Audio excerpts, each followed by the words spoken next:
Hello students, आप सभी बच्चों का स्वागत है वन लाइनर सीरीज में। और आज इस सीरीज में जैसे कि आप सभी जानते हैं कि डीएलएड का जो एग्जाम होने वाला है वहां पर आपको ये सीरीज काफी फायदा देने वाली है।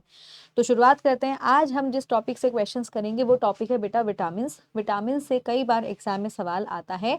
कौन सा विटामिन का वैज्ञानिक नाम क्या है, और इसके अलावा वो विटामिन का स्रोत क्या होगा, विटामिन की कमी से क्या रोग होगा, ये कई बार एग्जाम में पूछा जाता है। तो आज हम इसी से रिलेटेड कुछ इंपॉर्टेंट चीजें जानेंगे। जैसे स्टूडेंट, सबसे पहले हम बात करेंगे विटामिन ए की।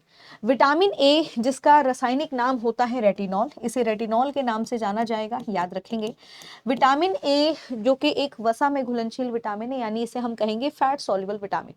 अब विटामिन ए की कमी अगर किसी व्यक्ति के अंदर होगी, उसके शरीर में विटामिन ए की कमी होगी, तो सबसे पहले उसे रतौंगी जिसे नाइट ब्लाइंडनेस कहते हैं, याद रखेंगे। सेल डिवीजन में दिक्कत होगी, याद रखना है। बेसिकली अगर बात की जाए तो यहाँ पर एक और ज़ेरोप्थेल्मिया नाम की प्रॉब्लम भी होगी, जिसमें आंखों में खुजली होना, आंखों में ड्राइनेस होना, इस तरह की दिक्कतें देखने को मिलेंगी। विटामिन ए का सबसे अच्छा स्रोत होगा दूध, दही, गाजर, अंडा, पालक, आम, या फिर जो बेसिकली लिवर कॉर्ड ऑयल होता है। ये सारे विटामिन ए के अच्छे स्रोत माने गए हैं, याद रखेंगे। वहीं पर दूसरी बात हम करेंगे विटामिन बी वन की। विटामिन बी वन जो कि एक वाटर सॉल्युबल विटामिन है, यानी जल में घुलनशील है। इस विटामिन का रासायनिक नाम थायमीन है, याद रखेंगे, बहुत बार एग्जाम में आ चुका है। और इस विटामिन की कमी से जो रोग होगा, उस रोग को हम कहेंगे बेरी बेरी रोग। बेरी बेरी रोग यानी त्वचा से संबंधित ही है, बॉडी में बहुत ज्यादा वीकनेस फील होना, है ना, ये सारी दिक्कतें होंगी बेरी बेरी रोग में। अब विटामिन बी वन का सबसे अच्छा स्रोत होगा बेटा मूंगफली, जिसे हम पीनट कहते हैं, सब्जियां यानी वेजिटेबल्स, अनाज यानी जितने भी सीरियल्स हैं, वो सारे के सारे इसका अच्छा स्रोत होंगे, याद रखेंगे। विटामिन सी, ये भी एक वाटर सॉल्युबल विटामिन है, यानी ये भी जल में घुलनशील है। और ये विटामिन सी आपके शरीर में आपके यूरिन से डेली बाहर निकल जाता है। ऐसे व्यक्ति जो बहुत ज़्यादा शराब का सेवन करते हैं, उनके शरीर के अंदर हमेशा विटामिन सी की कमी पाई गई है, याद रखेंगे। विटामिन सी अत्यधिक तापमान बढ़ने पर, या फिर अगर आप खाना पका रहे हैं तो खाना पकाने के दौरान जो विटामिन सबसे पहले नष्ट होता है वो है विटामिन सी। विटामिन सी का नाम एस्कॉर्बिक अम्ल होता है, यानी इसे हम एस्कॉर्बिक एसिड कहते हैं, याद रखेंगे। इस विटामिन की कमी से स्कर्वी रोग हो सकता है। स्कर्वी रोग का मतलब होगा कि मसूड़ों से खून आना, मसूड़ों में पस पड़ना, ठीक है, इस तरह की दिक्कतें देखी गई हैं। अब ये विटामिन का सबसे अच्छा स्रोत क्या होगा? नींबू, जिसे हम लेमन कहते हैं, आंवला इसका सबसे अच्छा स्रोत है। संतरा होगा, कीवी होगा, और इसके अलावा जितने भी खट्टे फल होते हैं वो विटामिन सी के अच्छे स्रोत माने गए हैं, याद रखेंगे।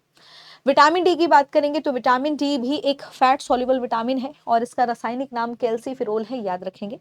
विटामिन डी को बच्चों सनशाइन विटामिन के नाम से जाना जाता है, क्योंकि ये विटामिन आपको धूप से प्राप्त हो सकता है, ठीक है। यही विटामिन है जिसे हम हार्मोन विटामिन के रूप में भी जानते हैं, याद रखेंगे। अगर इस विटामिन की कमी होगी तो बच्चों में एक रोग होगा जिसे रिकेट कहा जाता है, और बड़ों में एक रोग होगा जिसको हम बोलते हैं ऑस्टियोपोरोसिस। विटामिन डी आपके शरीर में आपकी हड्डियों और आपके दांतों को मजबूत बनाने के लिए बहुत ज़्यादा ज़रूरी है, क्योंकि विटामिन डी आपके शरीर के अंदर जो आपकी हड्डियां हैं, उन हड्डियों में कैल्शियम के एब्जॉर्प्शन के लिए, यानी कैल्शियम के एक तरीके से अवशोषण के लिए बहुत ज़्यादा महत्वपूर्ण है। तो अगर विटामिन डी की कमी होगी तो हड्डियों में कैल्शियम और दांतों में कैल्शियम और फॉस्फेट आपका डिपॉजिट नहीं हो पाएगा, याद रखेंगे। अब विटामिन डी का अच्छा स्रोत क्या है बेटा? मक्खन हो जाएगा, और सबसे इंपॉर्टेंट है सूर्य का प्रकाश यानी सनलाइट, ठीक है, तो याद रखेंगे। आगे बढ़ते हैं, आगे हम जानेंगे विटामिन ई के बारे में। विटामिन ई जिसका रासायनिक नाम टोकोफिरोल है, और ये भी एक फैट सॉल्युबल विटामिन है, याद रखेंगे। अब इस विटामिन को हम रिप्रोडक्टिव विटामिन के नाम से जानते हैं, यानी इसे हम प्रजनन विटामिन भी कहते हैं। विटामिन ई को ही ब्यूटी विटामिन के नाम से भी जाना जाएगा। अगर किसी के शरीर में विटामिन ई की कमी है तो उनमें प्रजनन क्षमता में कमी आएगी, यानी कहीं ना कहीं जो लड़कियां होंगी उनमें बांझपन होगा, और लड़कों में नपुंसकता की प्रॉब्लम हो सकती है, इनफर्टिलिटी की प्रॉब्लम हो सकती है, याद रखेंगे। विटामिन ई का सबसे अच्छा स्रोत क्या है?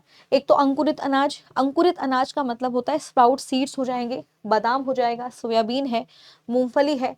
इसके अलावा जो एग यॉग होता है वो भी इसका अच्छा स्रोत है, याद रखेंगे। विटामिन के की बात करेंगे। विटामिन के की का जो रासायनिक नाम होगा वो उसको हम बोलेंगे फिलोकोबिन, इसको बोलेंगे, याद रखेंगे।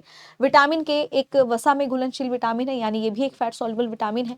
विटामिन के की अगर कमी होगी तो ब्लड क्लॉट बनने में देरी होगी, डिले इन ब्लड कोगुलेशन, याद रखेंगे। विटामिन के का सबसे अच्छा स्रोत है हरी पत्तेदार सब्जियां, याद रखेंगे। वहीं पर पालक हो जाएगा, दूध हो जाएगा, इसके अलावा फिश लिवर कॉड ऑयल जो है वो भी इसका अच्छा स्रोत माना गया है, याद रखेंगे। यहीं पर एक और विटामिन आता है जिसको हम कहते हैं विटामिन B12। विटामिन B12 का रासायनिक नाम साइनोकोबलीन होता है। इस विटामिन के अंदर एक बहुत ही महत्वपूर्ण मिनरल पाया जाता है जिसका नाम है कोबाल्ट। अगर इस विटामिन की कमी होगी तो शरीर में तंत्रिका तंत्र प्रभावित होगा, इसके अलावा अनीमिया जैसी शिकायतें भी पाई गई हैं। तो ऐसी इंपॉर्टेंट जानकारी के लिए हमारे साथ जुड़े रहिए, और ये वन लाइनर सीरीज बेटा आपके लिए बहुत इंपॉर्टेंट है। जितनी बातें यहाँ पे बताई जा रही हैं उनको बार बार आप लोग रिवाइज करिएगा, क्योंकि ये आपके पेपर पॉइंट ऑफ व्यू से इंपॉर्टेंट है। तो इसी के साथ thank you so much, bye bye and take care.